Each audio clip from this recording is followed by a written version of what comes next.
Now you mentioned earlier you were diagnosed with what? Uh, you Impulsive have a minute? something? No. Intermittent explosive disorder was one of bipolar, and then also intermittent explosive disorder, and then depression. Now how serious are these in your life and throughout your life? Have Um, plagued you? They definitely did some damage with relationships and kind of life after high school. But as I'm getting older, I'm learning to cope, and this goes back to the reason music is my life. It saved me from a lot of shit, man. I've been through a lot for my age, I'd like to say, as far as like mental struggles and addiction and stuff. I mean, I've done it all. I've seen it all. I mean, I was suicidal. I was angry all the time, and that's part of the reason where my music stems from, is that 16, 17, 18, 19-year-old me, still venting because I still have shit to say. And instead of flying off the handle, I go and write an aggressive song or a passionate song or whatever. Instead of going out and fighting somebody or committing a crime, I go in the studio and scream my fucking lungs out. And I walk out of there and I'm new me. So. Explain what depression is, bipolar, and then the other thing, which I've never heard of. Mm-hmm. Explain what those mean. So I'd never heard of intermittent explosive disorder until I was diagnosed with it, so I don't blame you for not hearing it. But depression, I mean, depression's probably different for a lot of people. To me, it was, and it's weird, man, because I didn't have any specific reason to be depressed. I had a good family, came from a middle class home. You know what I mean? Like, I was just angry. You know what I mean? And it didn't start until like sophomore year of high school. Things changed. You would never have guessed that. You would have thought I was raised in a abusive home and shit. You know what I mean? I don't know where it came from. I asked myself that my whole life, since then. And I mean, I don't know where it came from, but so depression to me, I was just depressed, meaning I would explode and fly off the handle and do the damage, and then that's where the depression came from. So it was almost like the intermittent explosive disorder was the main thing, and the depression stemmed off that because I'd feel like a piece of shit for what I did. And then I would, especially when drugs came into play and I started using, falling deep into that, it made me more depressed. It was a temporary coping method, and so my depression stemmed off that. It wasn't like I was depressed first and then all this other shit started happening. It was definitely because of all the shit I put friends, family, people through. I just kept making them, and I think it made me more depressed that I couldn't control it. And that's, or I didn't know how to at the time. I just thought this is me, fuck it. So. What's bipolar mean? Bipolar means for me, it was pretty much, I'd be chilling 1 minute, and then somebody would say something, whether it was a friend or a family member or a girlfriend, she'd say something, and I totally get all, whether it was defensive and pissed, and then it would turn into, it's like me and you chilling, and then you ask me a question, and it rubs me off, and I get pissed really quick, and that's what it was for me. I'd be fine, I'd be chilling, and all of a sudden, boom, shit, I would just flip the script, and it was weird, man. And the bipolarness, I wasn't diagnosed bipolar until later on, after I was diagnosed with the other things, because we couldn't figure out what was going on. I didn't know why nothing's working. They kept feeding me all these fucking pills and shit, and I feel like it was making me worse, and so plus that was self-medicating, you can just imagine the outcome with that. So yeah, man, that was bipolar for me. It was just flip of emotions real quick. How old were you diagnosed with these issues? I was diagnosed with intermittent explosive disorder when I was 16. Bipolar was more 18, and depression 16. Is this a regular doctor diagnosing you with this stuff, or you got to see a psychologist? Psychiatrist, yeah. Psychiatrist? So a psychologist is a therapist. Psychiatrist prescribes. Oh. Psychologist cannot prescribe you medication. I had both, multiple. Some I liked, some I didn't, so we'd go through different ones. And they tried to give you medicine to stabilize you or make you some sort of normalcy? They put me on shit that would make me fall asleep throughout the day numerous times, make me wake up and start throwing up, made me have no appetite. So one week we'd try this for a couple weeks, and then I'd try some other shit when that didn't work. And it was just constant, like, oh, take your pick. So now currently, are you off medicine? Yeah, currently I'm off medicine, man. I mean, I got a hot temper still. I get mad about 20 times a day, but I've learned to breathe. Music. I know I said that, but that is music. It's really music. You were self-medicating yourself with what? I used heroin for a while, cocaine, crack, pretty much anything and everything I could get my hands on at a good amount of time. Did you become addicted to any of those? Yes. I was in and out of treatment centers multiple times, in and out of, psychiatric hospitals multiple times. Were you able to kick the habit on any of the self-medicating drugs? Absolutely. Rehab is funny, man. I've done inpatient treatments, I've done outpatient treatments, and being there for 30 days, get out, use right again. The last time I went to inpatient rehab, I knew once I got out, my goal was California. I knew I was going to change my life and pursue my music career, and that was the only thing that's finally stopped me from using on a daily basis. I dabbled here and, living this lifestyle. It's hard to remain completely sober. So when I first moved out to LA and stuff, obviously I was partying all the time. I still party and stuff, but I party with limitations now. I know what I can handle and what I can't handle, what I'm gonna do one time, and know what I'm gonna do the morning I wake up, So it's all about self-control. What was the breaking point that actually you had to see higher up levels of medical staff to get this diagnosis? Was it something you did in school, or was it a certain blow-up that was just over the limit of previous blow-ups that got to that level of, wow, we got to get him treatment or seen as soon as possible? Previous blow-ups, there wasn't one thing that just did it. I mean, I threw computers at teachers. They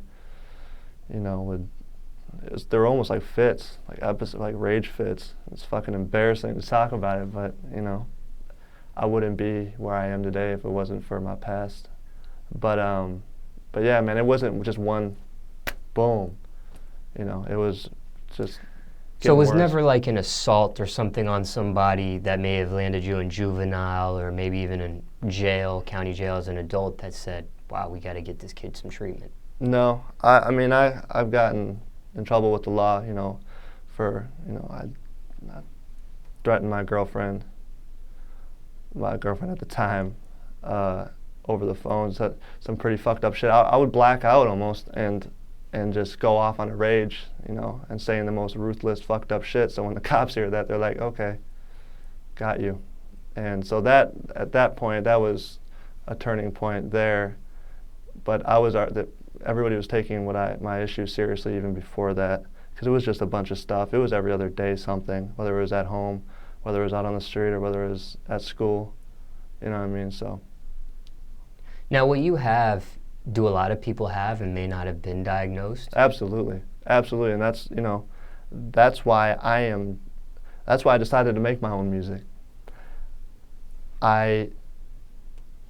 Lil Wayne and Eminem were like my two all-time favorite artists. It was a little dark, a little street, a little swag, everything, but it wasn't. I wanted it to be a little darker. I wanted it to be a little more certain way, and so I started writing my own raps when I was young. I was like, man, and I just started listening to myself, and no rapper was really talking about the issues that I was dealing with, and so it's crazy how many messages I get from fans and people saying, bro, I've been, diagnosed with schizophrenia at this age, and I've been battling this, and I'm depressed, and I don't know what to do right. It's crazy, man. It's, my music necessarily isn't always positive, but I reach people in a dark way. When I would get emotional and depressed, sad, angry, happy, I wouldn't listen to R&B music. I would listen to like death metal and like Eminem's, Moral Technique. I would listen to dark shit because dark shit almost made me happier, as funny as that may sound. Sometimes my favorite movies are horror movies. When I was feeling scared or whatever or negative, I'd watch horror movies and it would make me feel better. For a lot of people, that would make them feel worse, you know what I mean? But I've always loved the darker side of life. I've always loved the Marilyn Mansons and the and the Ozzies, and that was my whole escape, to put myself in that Alice in Wonderland horror, trip. And a lot of people are like that, and I just think talking about money, cars, and clothes gets old.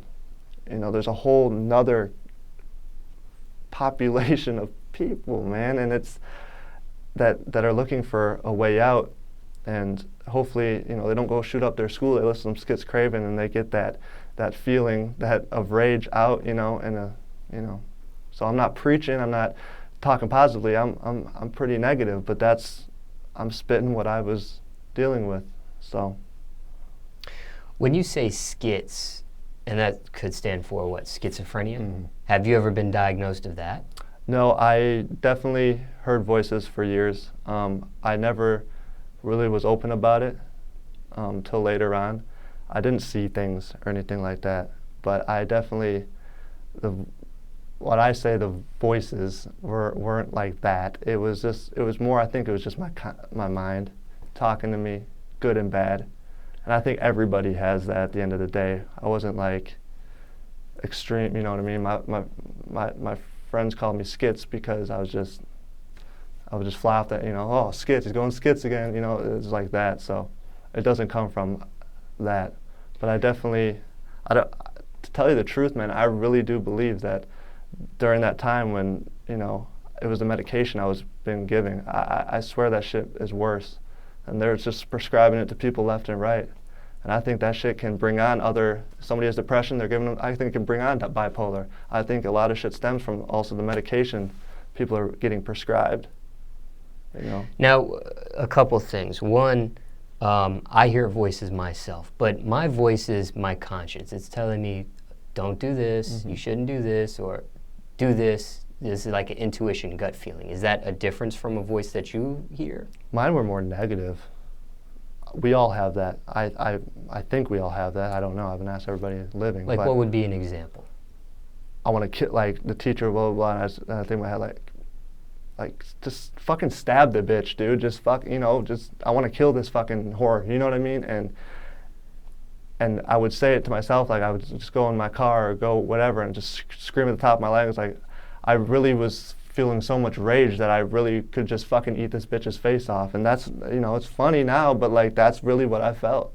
And when I would get angry, I think of the most brutal thing, and it wasn't right. It's just not normal, and I knew that shit, but I would get so mad that I couldn't help myself. I would just and it wasn't a voice saying, oh, go kill her, you know what I mean? Right. It was more me. It was my own voice in my head.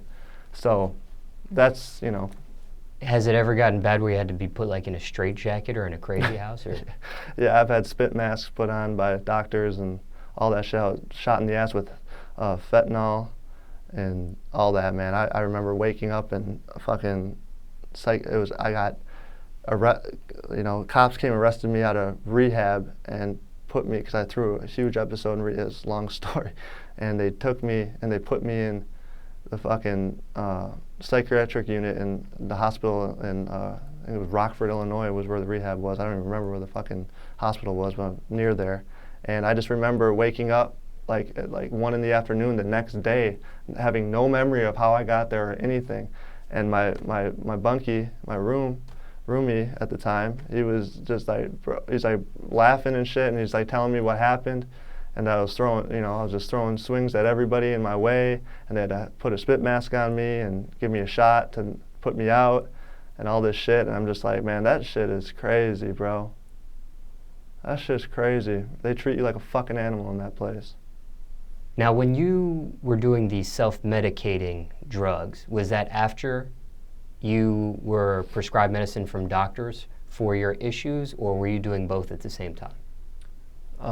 Yeah, well, when I was using the harder drugs were after I was off the prescribed meds, because I didn't start using harder drugs until I had to say kind of 18, 19 years old. And I stopped using prescribed drugs when I had a voice, you know, and finally told, you know, my guardians and family and everybody that I'm not taking this shit anymore. And, you know, and they kind of agreed too, in a way, because they saw there wasn't any improvement. There wasn't, it was just a downward spiral. The meds weren't helping. They were making shit worse. So it wasn't that hard to, it wasn't like a struggle to get off the, you know, prescribed meds. Once I hit 18, I could prescribe myself, you know. And so I said, I'm done with that shit. So I started using hard drugs shortly after that. But I mean, when I was being prescribed the meds from the doctors, I was still, you know, I was smoking weed and doing blow here and there, but nothing like crazy until after I was off the prescribed medication. Now, you have also had suicidal thoughts or suicidal tendencies or stuff that took place. Mm-hmm. You actually tried to kill yourself, or did it ever get to that point? No, I don't believe in trying to kill yourself. If you want to kill yourself, you can kill yourself. Well, I mean, there's people that think about it, and then there's people that get close to doing it, like getting to maybe touching stuff. Yeah, I put a 45 to my head and cried my eyes out and ran, you know, saw my life flash before me and just thought of everybody, and it wasn't that time. And I've always been as suicidal and depressed and all the shit I've ever been. I don't want to be weak. I'm not going to be a weak person. Suicide is, you know, it's a weak thing to do, and it took me a while to learn that. But there's so many, and that's what I try and tell my fans, the ones, you know, that reach out and stuff to me about, you know, mental illness. I tell them, yo, it's bigger. You're bigger than this whole thing. It's, you know, my out was music. Your out could be baseball or, you know, sculpting or painting or anything, you know, gardening. Mine just happened to be music. So there's always a way out. It's never too late. You know, especially for these young kids, man. I get 15-year-olds hitting me up. And it's just like, I feel you, bro. I feel what you're going through. I understand 100%. And I'm glad you reached out, because I am the perfect person to talk to. You see me doing what I love doing, and you respect that, but you also respect the fact that I can actually relate. I'm not just like, oh, I feel you, bro. No, I actually feel you, bro. I understand 100%. And even through a message online, I feel like I can really reach out and touch these individuals and, you know, try and help them as best as I can. I'm not a fucking psychiatrist, but I've definitely seen more mental illness and experienced it than a psychiatrist, I can tell you that. And a lot of these doctors, they don't care. They want that paycheck. They'll just hand out prescriptions left and right. And, you know, I wish I had a me, especially a rapper. You know, I loved hip hop growing up. That was my favorite genre. And if I could have one of my favorite artists respond to me and, you know, help me through it, I might have not gone through certain negative things that may have helped me. So if I can do that to somebody else, I mean, I'm gonna do my best to be able to do that. Did somebody stop you from pulling the trigger, or did you self stop yourself? After I had it to my head, I broke down, had some time to myself, and I set it down, and I immediately called my homie at the time, and he rushed over, and he just kicked it with me. He just chilled. You know, we talked about some good shit. We had laughs, you know, talked about some real shit. That was one of the realest friendship moments I've I've ever experienced in my life so far. And I'm thankful for him, man, because friends like that, there's a lot of snakes out there, but when you find that one true friend, hang on to that. You ever called the suicide support line or anything like that, or? Not that I can remember. I've called my therapist at the time. I've called my psychiatrist. I've been through a lot of them, but yeah, many phone calls to them. Late at night, 1 and 2 in the morning, I had their emergency cell phone, so whenever I needed to talk or anything like that, I was able to, obviously reach out to them. Are the therapists helpful? One I will never forget, and I think about him to this day. He, great guy, awesome guy. Didn't. I mean, a lot of psychologists don't judge, but they don't judge. Some of them judge without making it obvious. But myself, I can see right through that shit real easily. And this guy was just, he really cared, and he really wanted to help. And I saw him every day almost, and I saw him so much and spent so much time with him that he became almost like a friend that I could be honest with, and he wouldn't go blab his mouth. And I thought that was pretty cool. I thought that was, he had, gave wisdom and advice, and he didn't tell me what to do. He suggested and said, he asked me what I want to do. And yeah, man, there's that. Definitely, I'll never forget him. He's, wherever he is, I hope I can, reach out and find him and talk to him again, because I would like to see him. I would like him to see me now. Do you still deal with therapists and stuff like that? No. My pen and pad is my my therapist. What did your therapists and doctors think about you doing music to cope with these issues? Did they see that as a good thing or no? It was just a hobby of mine at the time.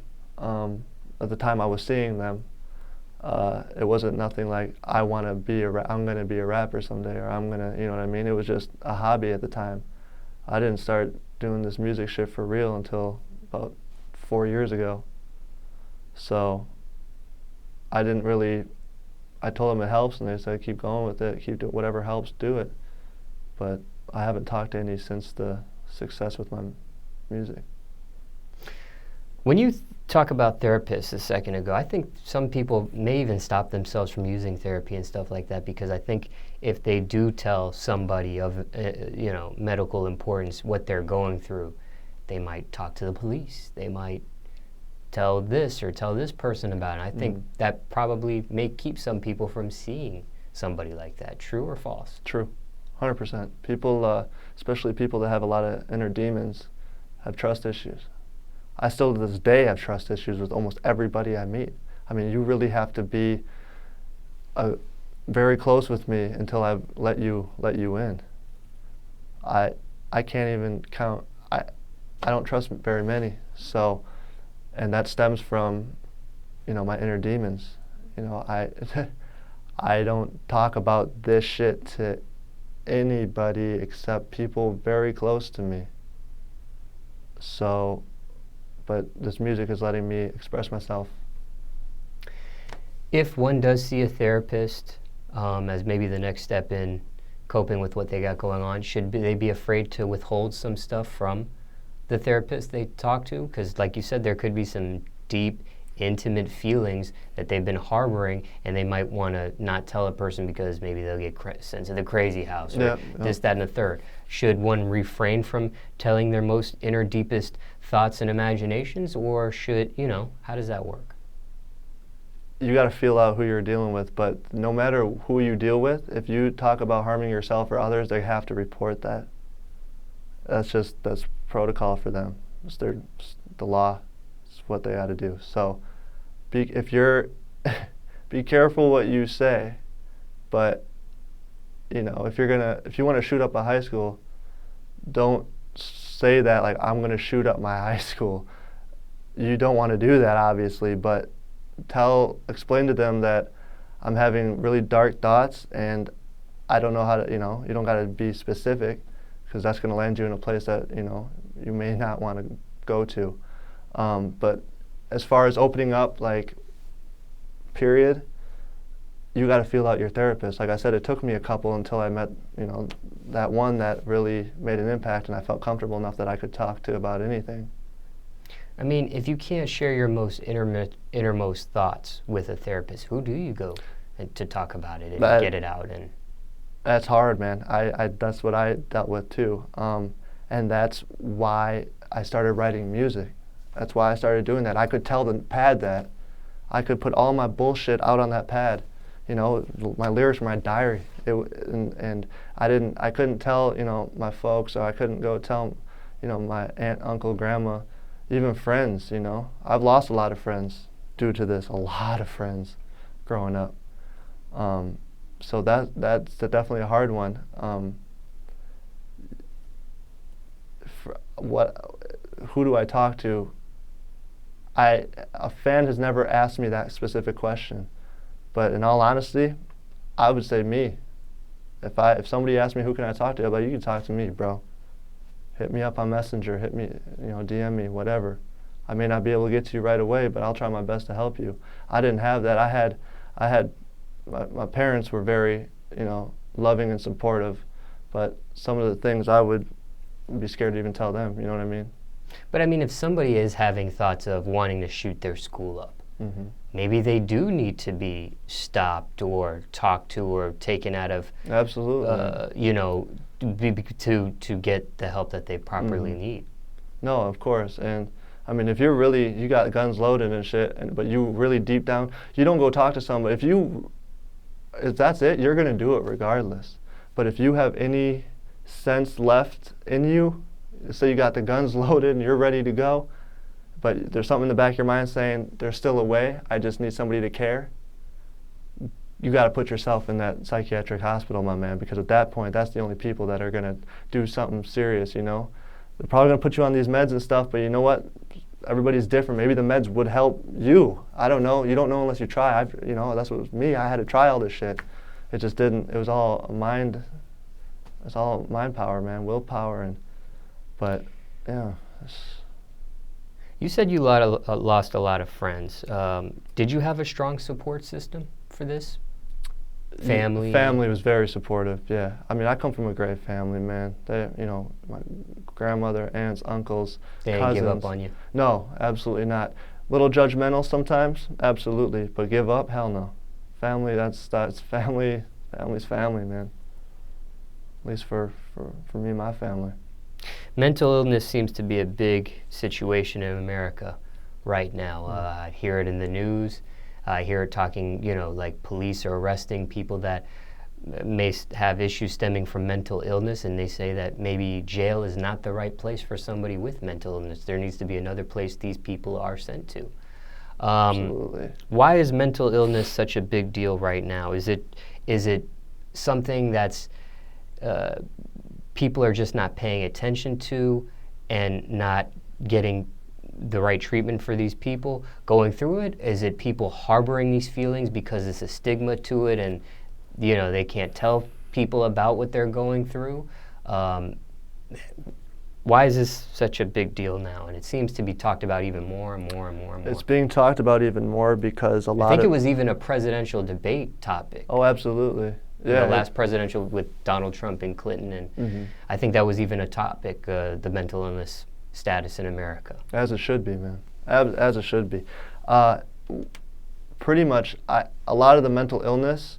Now, you see the guys on the street, screaming at themselves and shit, and they're older. A lot of those are, Vietnam veterans. Who knows? And they definitely need their help.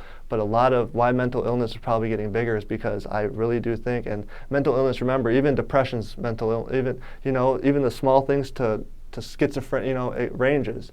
But millennials, not all of them, but millennials are known to be spoiled growing up. You always got an award. Even if you lost, you got a participation medal.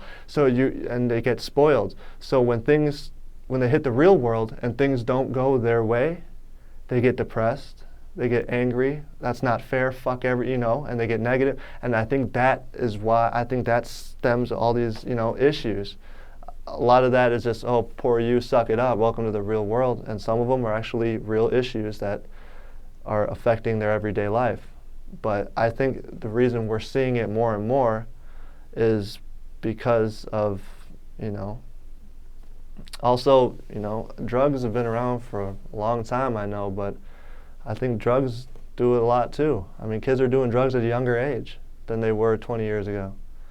These kids are fucking leaning in freshman, 8th grade, you know what I mean? They're doing some crazy shit at a young age, and I'm sure that, your mind grows until, I don't know, you're 20, I don't even know, something like that. So when you're doing putting all that shit in your nose and biting down on whatever, and your brain's still growing, I'm sure that's got a lot to do with it.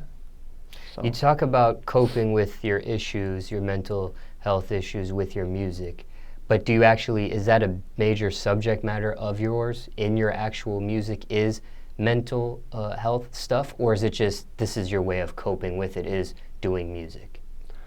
The second one, it's the way of coping, but you listen to 3 of my songs, you're gonna, just by my name by itself, you're gonna be like, okay, he's obviously experienced.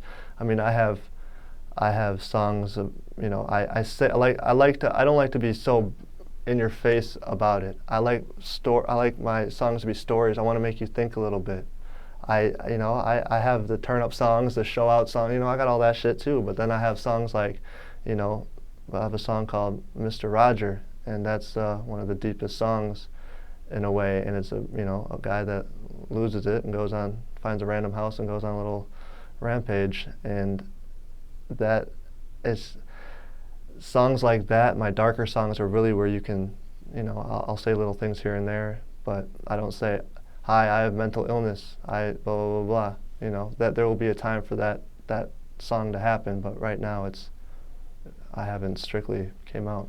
Okay, when you talk about a song with a house and doing a rampage, does it worry you that somebody might listen to your music and mimic you of what you're talking about or what you're doing in the song? Or are this music that you're creating, are you talking about the consequences of what could happen with doing a house and a rampage? Does Wes Craven worry about the same thing when he makes, horror movies? It's entertainment at the end of the day. I can't control other people. I only can control myself. What I hope is people can escape from reality while listening to my music, while watching my videos, so they don't have to go out and perform these actions. I hope they can, know the difference between that.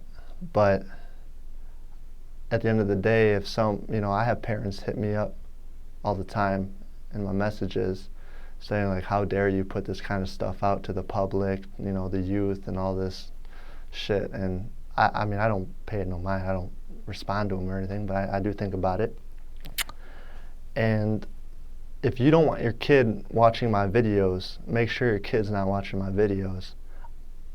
If that's your thing, parent, be a parent. Make sure watch what your kid's watching. If he goes on his own and watches my shit and ends up going to shoot up a school, I wasn't he had some issues before that. He obviously had some mental illness that you didn't pay attention to before him watching my videos. Was my song or my video the icing on the cake? Could very well be, but for somebody to blame an artist for their creation, oh, I did this because so-and-so, they tried doing that with Grand Theft Auto or something. They went through that and said that they were the reason, but they didn't stop making Grand Theft Auto video games. I'm not going to stop making music. I think Eminem's gone through that too, where people said some of his music is the reason why they've done certain things, or I don't know if somebody mentioned it in a suicide note or something like that. Hey, I did this because I was listening to your music, or you know, I can't remember certain details, but I vividly remember hearing stuff like that. Of course. Do you feel like some sort of sense of responsibility when it comes to your music? I mean, obviously you say it's entertainment. It's a form of entertainment, music, just like movies or video games are. But some people, that is viewing or listening or playing these things, that line of what real life is and entertainment and imagination is a very thin line compared to somebody else that sees the difference. No, I agree with what you're saying. I don't have, just from my personal experiences, I mean, I was exactly where, I was as close to going off the handle as, you know, the Columbine kids or the Virginia Tech student. But, and I watched, growing up, I watched the most gruesome, violent movies you can possibly watch. I've listened to the most gruesome, violent music you could possibly listen to.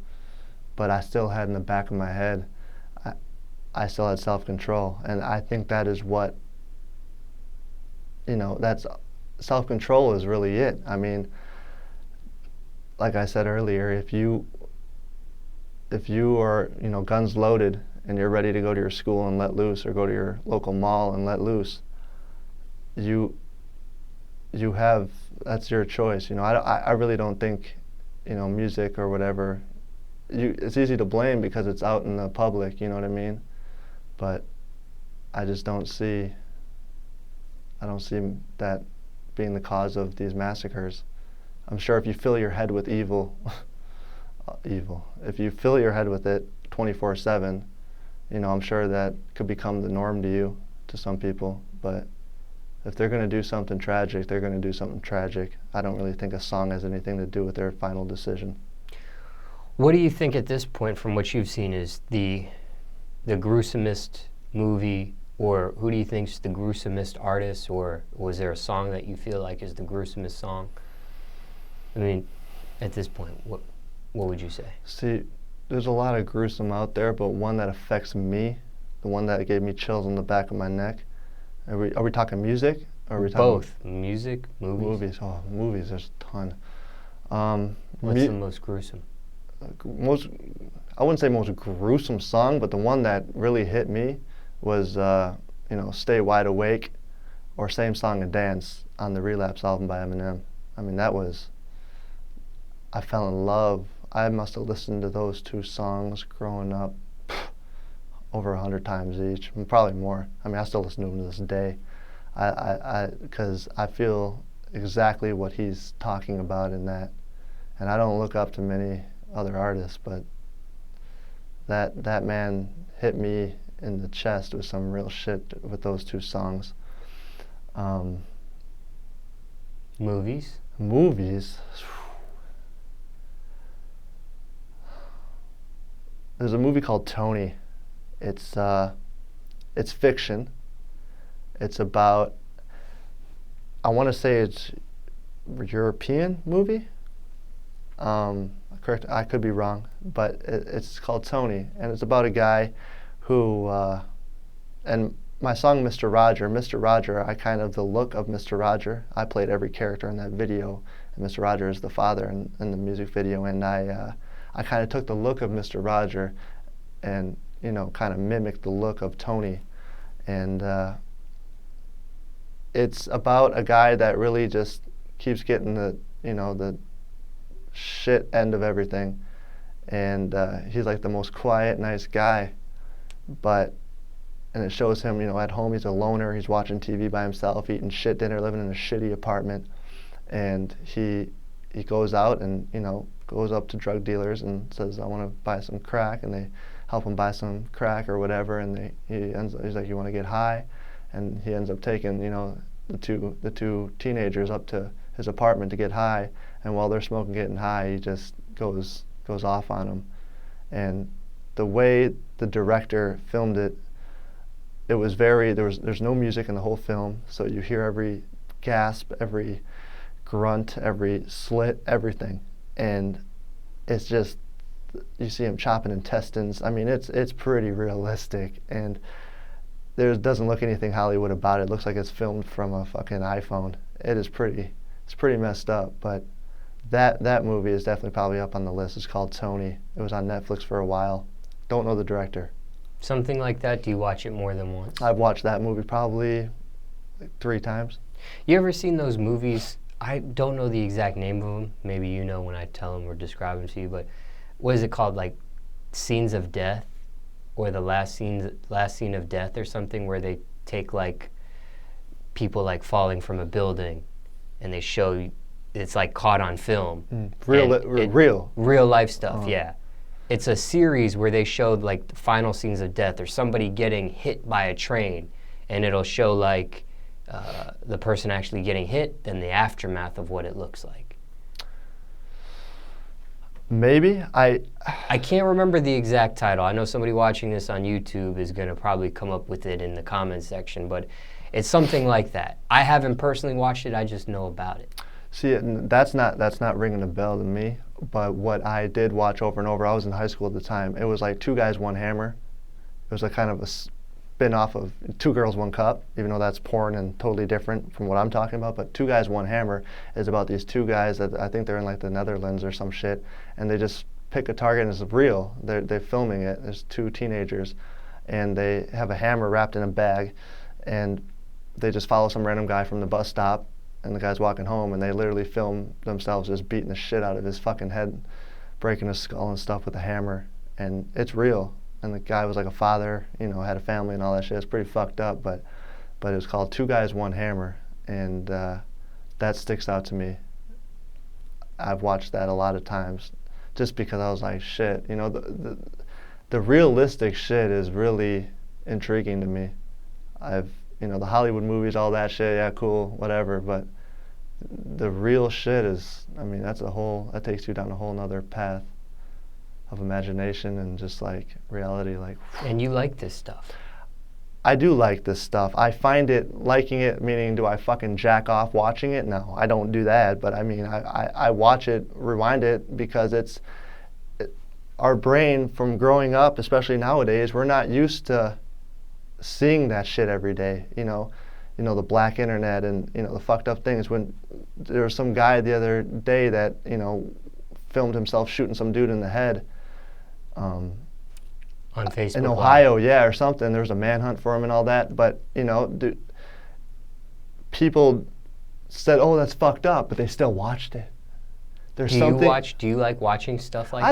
I don't want to see some innocent old guy get fucking capped in the head. Of course not. That's, you know what I mean? No, but I mean, like, there's forums and stuff like that out there, underground, of, you know, the beheadings of what terrorists have done. And, you know, certain people that are into that watch it because it is out there. It's censored, like in America, to a certain extent. Like the news won't show the actual beheading. Right. But you can actually find it if you dig deep enough. I mean, I've seen my fair share. Do I go and wake up in the morning and go Google fucking beheadings? No. But if I come across it, I'm not skipping it. I'm gonna look at it, because it's the same way why I liked horror movies growing up. The same way people like, you know, the dark side of my music. Is my music all dark? No, but I do, you know, present the dark, you know, side of hip hop a lot, and people sometimes like what's not normal, what's not accepted. That's why kids lash out when their parents say, don't do this. They go and do it. People like a little risk, and that even goes to the extent of watching someone get beheaded. Even though they know it's wrong, sometimes that can be therapy in a way. And so I'm having a fucking bad day, even after I left the studio, I still got shit off my chest, but I still have something in there, and I'm scrolling down Reddit or whatever, and I see blah, blah, blah, get shot in the face. That's interesting to me. Do I say, oh, hell yeah, that's dope? No, I feel for the family and all that shit, of course, but I'm still going to click on it. I'm still going to see what it's about, because that's, you know, not ordinary to me. Nothing grosses you out? I've never seen this on purpose, but, you know, a dick getting chopped off just because I got a dick, and that shit just the thought that I don't watch shit like that. You know, But you have seen that. I have not seen. I've seen like captions of it, like dude chops his own, you know, like the Lorena Bobbitt shit. You know, that wasn't live, but even reading about it, I was like, oof. So like dick getting chopped off. I've seen a dude. This was around probably 4 years ago. So I was like 20. I saw some dude nail his chick's nipple to a board, but it was some like Asian fetish thing. It was weird. I saw that and that was kind of weird, but yeah, it's pretty fucked up. There's snuff films out there too. Oh yeah, yeah. That's real? Not my thing. Now, well, I've seen, you know, like serial killers and stuff. There's always kind of certain traits that serial killers do. One thing that they do is, you know, when they're young, maybe growing up, exploring, they kill animals, little animals, maybe birds, dog, cat, squirrels, rabbit, squirrel. Have you ever done stuff like that before? No, I killed my fish when I was like 7 with a toothpick. It's about as far as I went with animals. I like animals better than humans. I will treat a dog better than I will treat a human.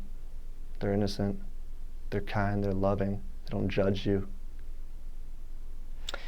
Now, the mental illness, you have, again, 3 different issues: depression, bipolar, and I can't pronounce the other Intermittent explosive disorder. Does any of that stuff run in your family? Is that genetic, or are you the only one with this? From what I know, I'm the only one with it.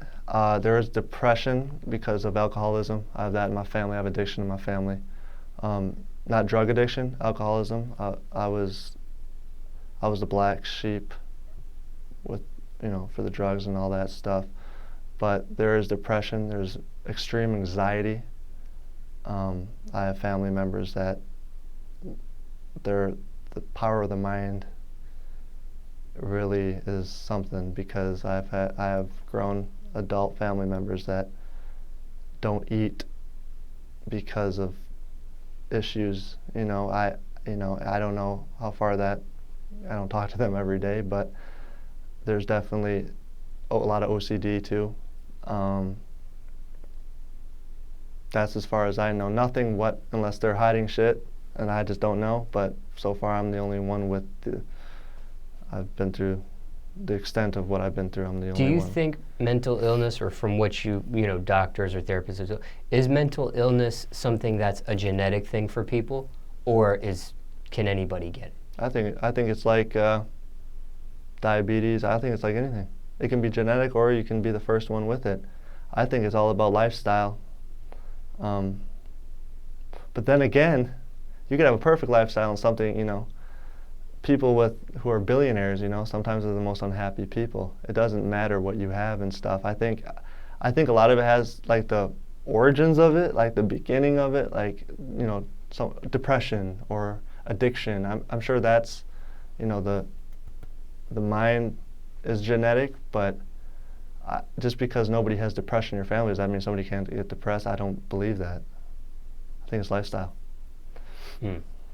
Now, what is your advice to somebody watching this, listening to your story and some of the things you've said, that may be wondering if they have depression or bipolarness, or the other thing that you talked about? Maybe they're showing signs of this but haven't been diagnosed. So I want advice for that person, and then I want advice for somebody that has been diagnosed and is going through similar stuff that you are. Obviously, everybody's different, but what's some general words of advice for a person like that?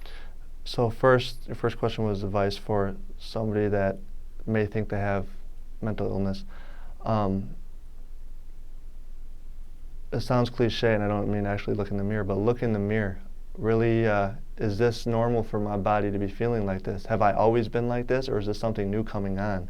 If it's new, something new, you know, something coming on that's new, you need to recognize that, because everybody knows their own body. When you got a weird feeling in your chest, you're like, oh shit, that's not normal, you know, should I go to the doctor? Same thing with mental illness. If you feel like something is creeping up, whether it's anxiety, depression, everybody's got ADD nowadays, but even that, you know what I mean, you need to, you know, usually, especially for the younger kids, usually if they have, you know, a guardian at home that pays close attention to them, usually you can they catch it before the kid does, because kid, you're naive. You think you're invincible. I'm fine. But if you're, a young adult like me in his early 20s, and it's new to you, and you're starting to feel depression or what have you, I think you should be an adult about it and take action. If it, talking to your girlfriend helps, cool. If your girlfriend judges you, fuck her. Go to the fucking therapist. Pay some money to go. If you don't have money, talk to a friend. Talk to somebody that won't judge you. And that's hard nowadays. People act like they're fucking, oh, you can tell me anything, bro. You can be real to me. And then they'll go off and tell 3 other people after you guys talk. And that can be hard too. But there's always somebody willing to listen. There's always somebody there that does care. Even when you think there's no one out there, there's somebody out there, whether it's family, friends, or a fucking stranger. Homeless people who are living on the street are some of the most real people I've ever talked to in my life. They're not selfish, they're real. Go talk to a homeless person if that's the last resort. Don't judge a book by its cover. Your second question? Yeah, my second question is advice to somebody already diagnosed and dealing with maybe some of these issues that you have. What do you tell somebody like that? Find a hobby, find a dream, find something that's worth living for.